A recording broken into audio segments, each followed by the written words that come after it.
să iubesc din nou, vrea sufletul meu. Dar pe cine ar durea de inima mea?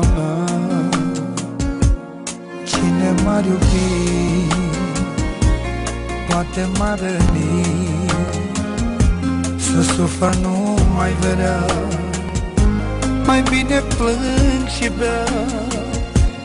Mi-e frică să mă iubesc, nu vreau să mă îndrăgostesc, poate iar greșesc dacă am să iubesc. Cel mai bine ar fi să uit, să nu mai trec prin ce-am trecut. E mai bine așa pentru viața mea, pentru viața mea.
جرقوهنا إلى السحكة ما وجهها